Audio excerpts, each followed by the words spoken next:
Azərbaycanda daha 4 müavinəti heç bir quruma müraciət etmədən və sənəd vermədən almaq mümkün olacaq. Bu barədə Əmək və Əhalinin Sosial Müdafiəsi Nazirliyindən məlumat verilib. Məlumata görə, Nazirlər Kabinetinin yeni qərarına əsasən Əmək və Əhalinin Sosial Müdafiəsi Nazirliyi tərəfindən daha 4 müavinət növü proaktiv qaydada təyin ediləcək. Həmin müavinətlər əmək qabiliyyətinin müvəqqəti itirilməsinə görə, hamiləliyə və doğuma görə, 3 yaşınadək uşağa qulluğa görə və dəfn üçün birdəfəlik müavinətlərdir.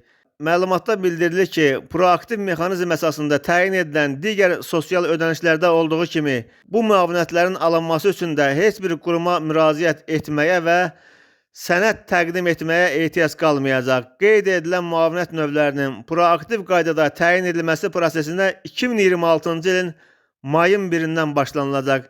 Yeni qərarla həmçinin məcburi dövlət sosial sığorta əsaslı bir sıra müavinətlərin hesablanması qaydası və ödənilməsi müddətləri ilə bağlı humanist yanaşmalar nəzərdə tutulub. Ümumilikdə son illərdə sosial sahədə icra olunan geniş elektronlaşdırma proqramı nəticəsində hazırda Nazirliyin xidmətlərinin 90%-dən çoxu elektron qaydada təqdim olunur deyə Əmək və Əhalinin Sosial Müdafiəsi Nazirliyindən bildirilib.